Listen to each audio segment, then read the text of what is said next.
안녕하십니까. 경제와 이슈 유효상입니다. 아시아에서 가장 빠른 경제 성장률을 기록하고 있는 나라, 전 세계 제조 공장의 신세대라 별명이 붙은 나라 바로 베트남인데요. 글로벌 국가들이 탈중국 행보로 중국에서 이전하는 기업들의 핵심 투자처로서 각광을 받고 있습니다. 이미 우리나라와도 다양한 분야에서 투자와 협력이 강화되고 있으며 지난해에는 사상 처음으로 한국의 최대 무역수지 흑자국으로 올라섰는데요. 경제와 이슈, 오늘의 이슈는 베트남, 아직도 기회의 땅인가입니다.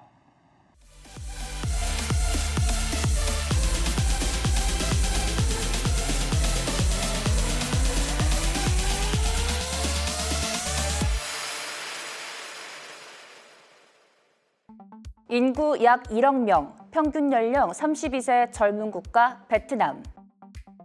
2020년에서 2022년 외국 자본 투자 60% 증가. 2021년 나이키 신발 생산량의 50% 이상 생산. 2022년 한국의 최대 무역 흑자국으로 부상.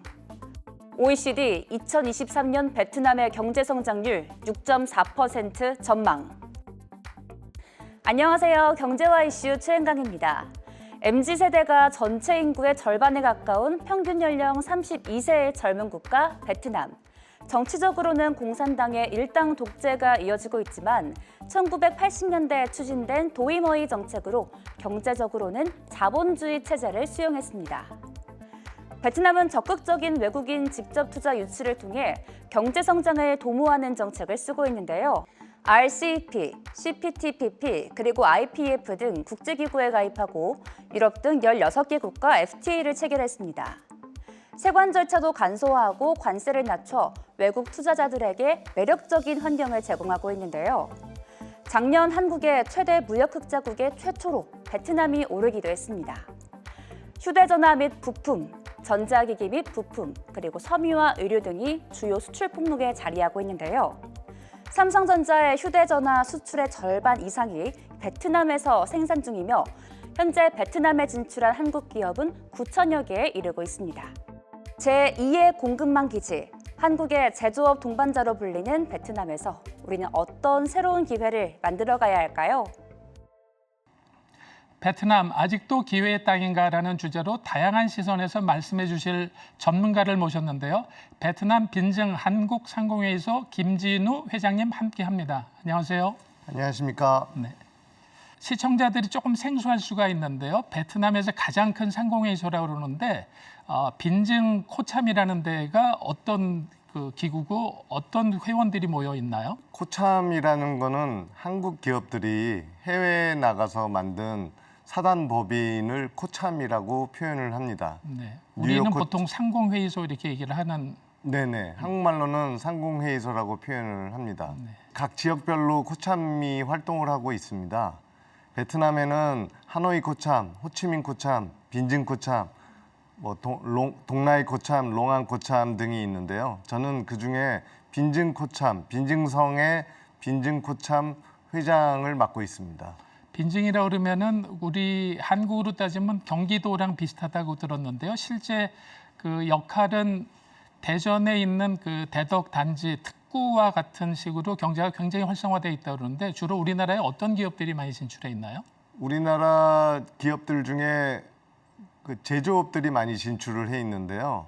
과거에는 호치민에 많은 기업들이 진출했습니다만 호치민의 인구가 너무 과밀화되면서 베트남 정부에서 호치민 인근의 빈증, 롱안, 동나이성을 산업지역으로 지정을 해서 공단을 만들기 시작을 했습니다. 그래서 산업지역으로 계획화된 성입니다. 우리나라로 따지면 경기도, 충청도 이런 도를 의미를 합니다. 그러면 이제 본격적으로 오늘 베트남에 대해서 좀 살펴볼 건데요.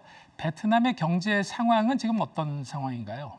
해마다 경제 성장률이 10% 이상씩 발전해 오고 있다가 코로나 때 주춤하고 있습니다. 그 코로나 이후에 2023년도에 경제 성장률 목표를 6%대로 계획을 세워서 잘 발전을 하고 있는데 올 1, 4분기 베트남 정부 통계 발표 자료에 의하면은 3%대 성장에 멈추고 있습니다.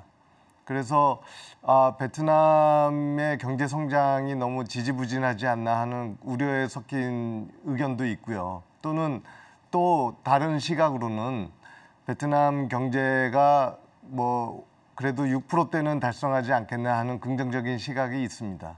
네, 베트남이 그 주요 기관에서 발표한 거 보면 그럼에도 불구하고 굉장히 그 높은 경제 성장률을 가지고 있는데 그 주된 원인은 뭔가요? 성장률을 그나마 굉장히 높게 유지하고 있는 이유는요?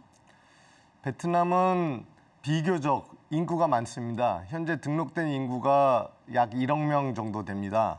그리고 쌀, 커피, 석유 등 해외로 수출이 가능한 천연 자원물이 풍부합니다. 거기다 우리나라 사람들이 가장 근면하다고 하지만 아시아에서 베트남 국민이 두 번째 정도 근면하다고 할까요? 그런 근면한 국민성을 갖고 있고요. 그다음에 베트남 정부가 경제 성장에 대한 아주 강력한 정책을 쓰고 있습니다. 그리고 최근에 미중 갈등으로 인한 그런 어부지리 측면도 있고요. 그리고 그 베트남이 위치한 지역이 바다를 끼고 있고 대륙의 끝에 붙어서 이 지정학적으로도 굉장히 발전하기 좋은 위치에 있습니다. 이런 정치 경제학적 원인들이 많아서 경제 성장이 아주 충분히 잘 되고 있다고 생각을 하고 있습니다. 예, 그런데 이제 그런 이유 때문에 이미 우리나라가 굉장히 많이 진출을 했고요. 빈증에만 그 한국 기업들이 뭐 800 몇십 개 정도 나가 있다라는 말씀도 들었고 베트남 전체도 굉장히 많이 있는데 이미 그 굉장히 많이 진출해 있는 상태에서 또다시 오늘 저희가 주제를 베트남 경제로 잡은 것은 향후 전망은 어떤가에 대한 부분과 우리나라 그 기업인들이나 투자하시는 분들이 어떤 부분을 좀 그 관심을 가지면 좋을까 하는 부분을 좀 여쭤보려고 하는데요. 금년도도 이렇게 그 전망이 좀 갈린다 그러는데 미래 좀 중장기 전망은 어떻게들 보고 계신가요? 지금 되게 어렵습니다. 베트남 경제 상황이 매우 어렵습니다. 그러나 베트남만 어려운 게 아니라 저희 나라를 포함한 그 제조업을 하는 많은 아시아 국가들이 다 어려울 겁니다. 그래서 그 베트남에 진출을 하고 싶어 하는 기업인이나 또는 사람들은 오히려 지금이 적기가 아닐까 하는 생각을 갖고 있습니다. 중장기적으로 봤을 때 아시아 국가에서 베트남만한 나라가 없다고 생각을 합니다. 그 첫 번째 이유는 베트남은 유교 문화입니다. 그래서 저희와 경제적이나 사회적인 문화의 배경이 아주 흡사합니다.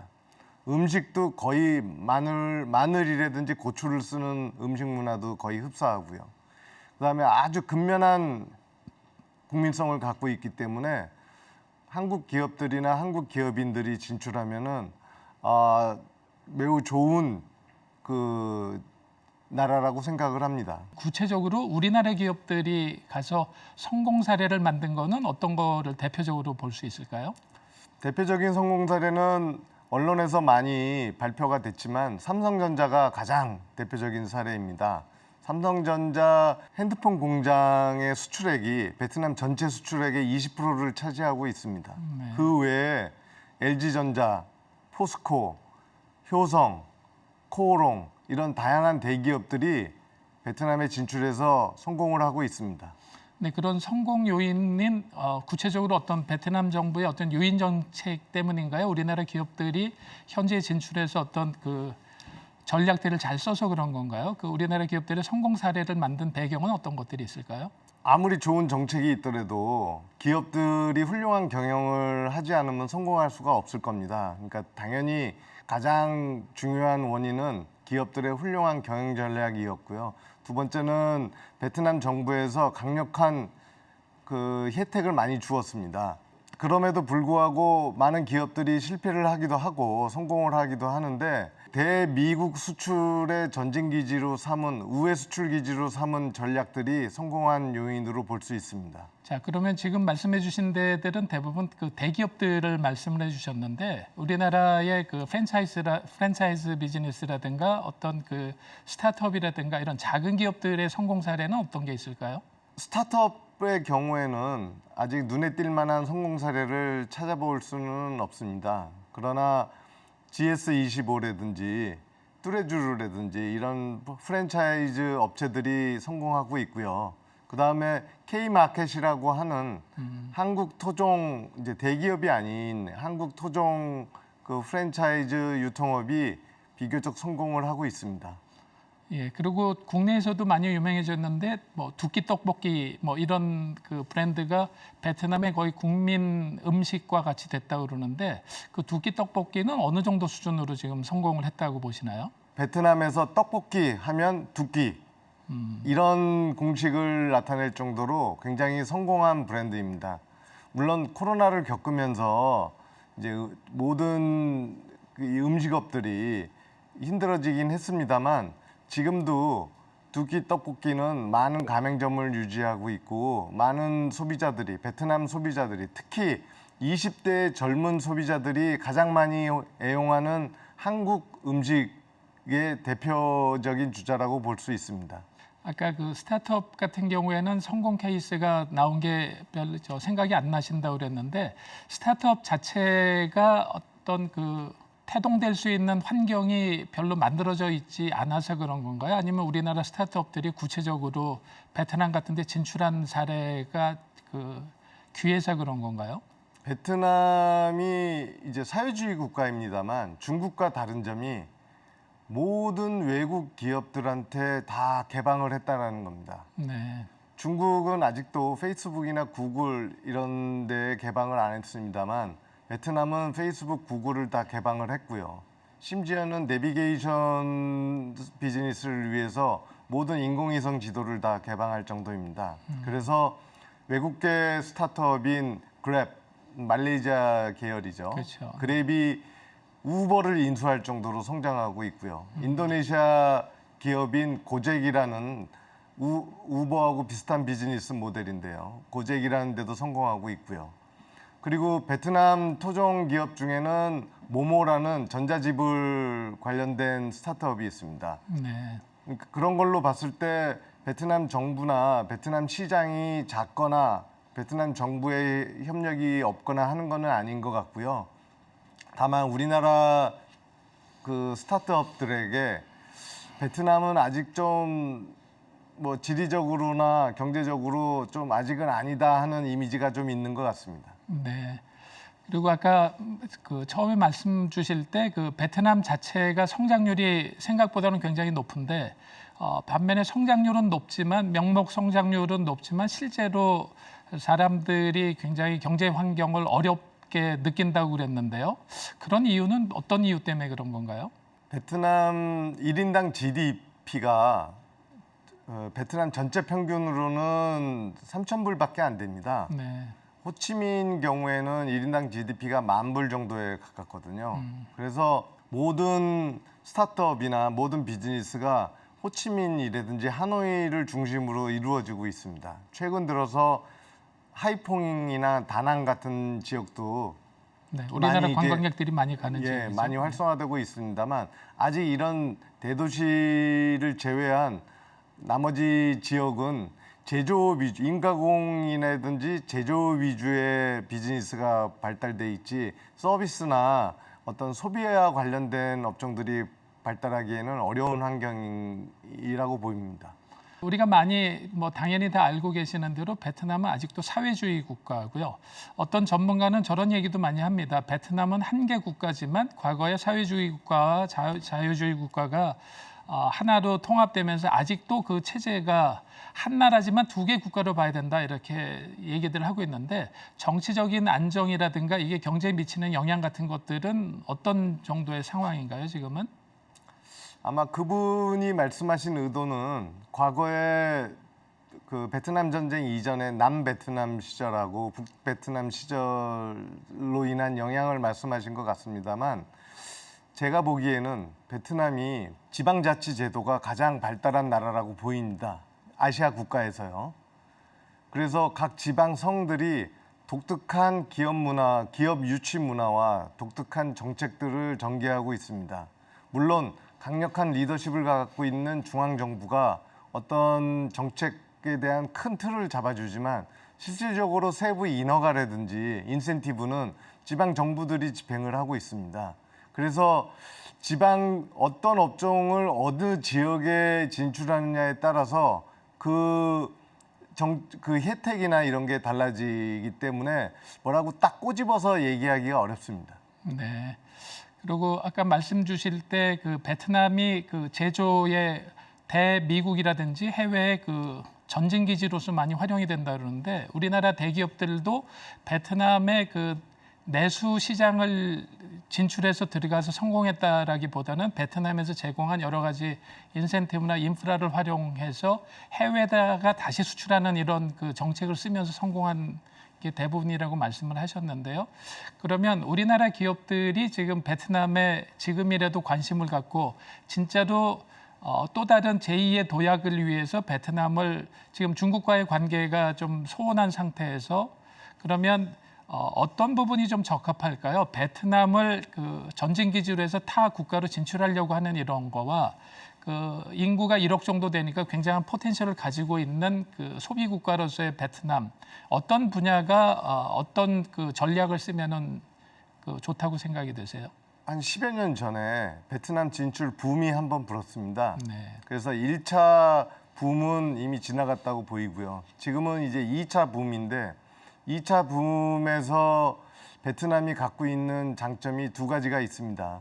지금 사회자님께서 말씀하신 대로 제조 기지로서의 장점이 있고요. 또 하나는 1억 명이나 되는 그 많은 인구를 상대로 하는 서비스 업종으로 진출하는 것이 이제 두 번째 장점인데요.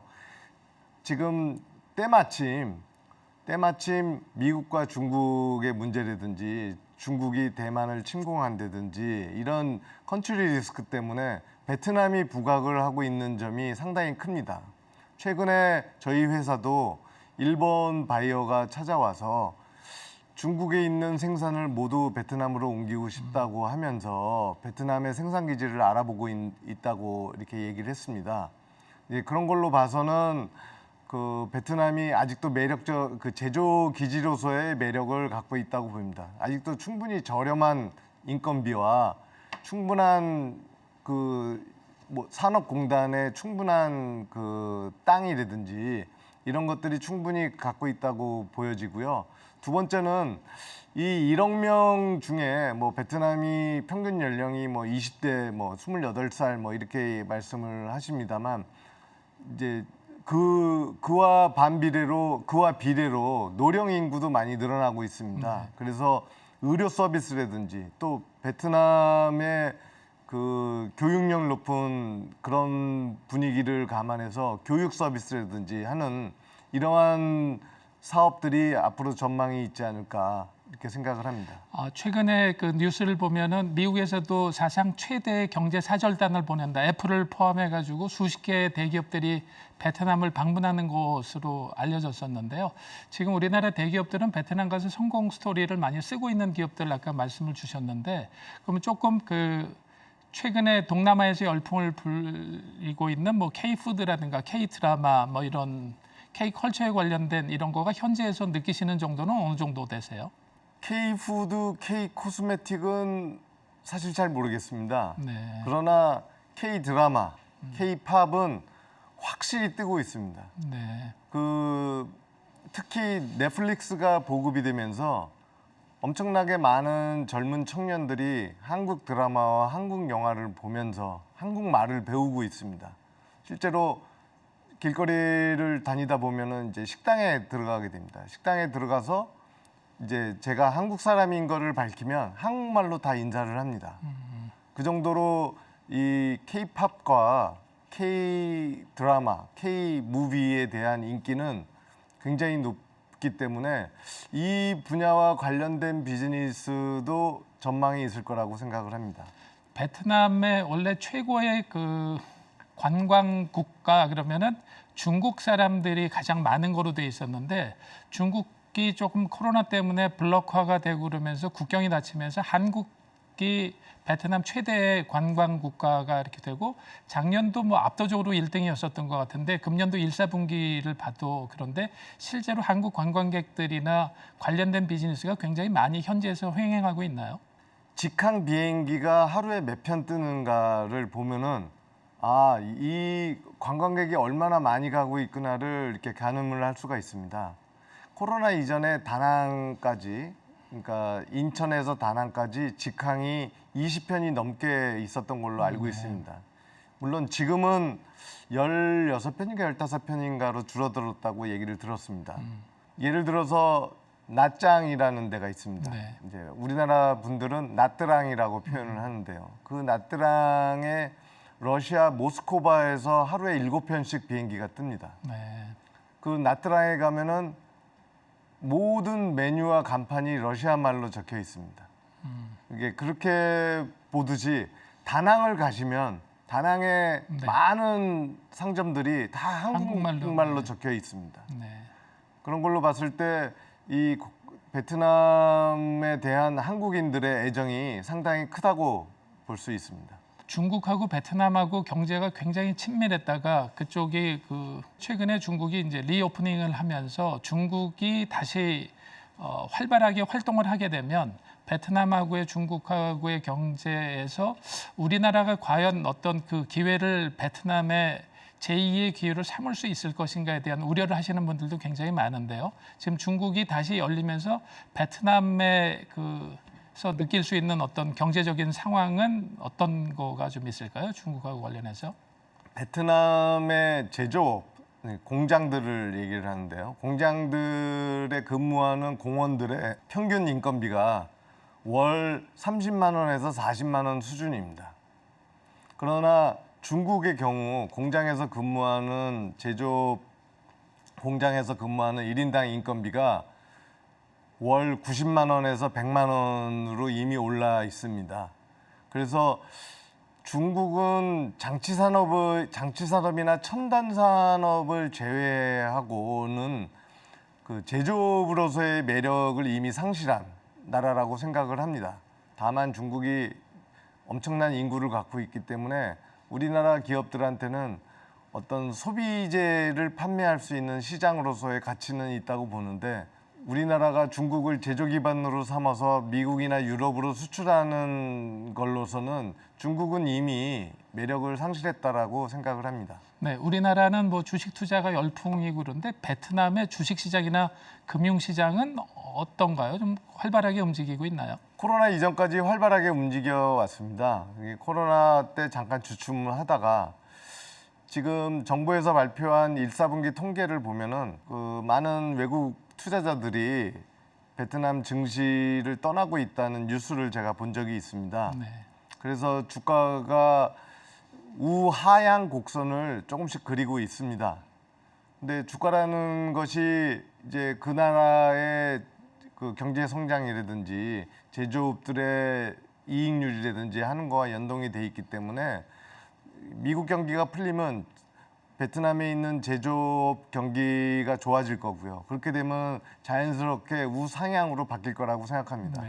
항상 역설적으로 가장 꼭대기에 들어갈 거냐 아니면 저점에 들어갈 거냐 하는 문제인데요. 지금이 오히려 저는 투자할 수 있는 타이밍이라고 보고 있습니다. 네.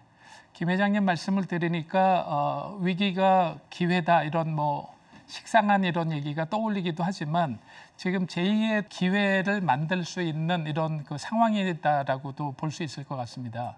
예, 맞습니다.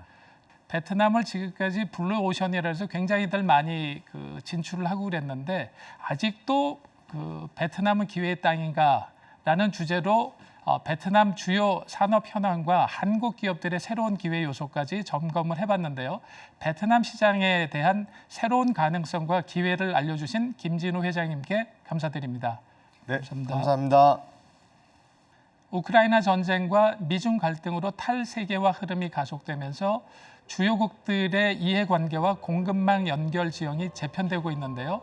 전 세계 제조 공장의 신세대로 불리는 베트남 시장에서 새로운 기회를 미리 선점하시길 기대합니다. 지금까지 경제와 이슈 유효상이었습니다. 감사합니다.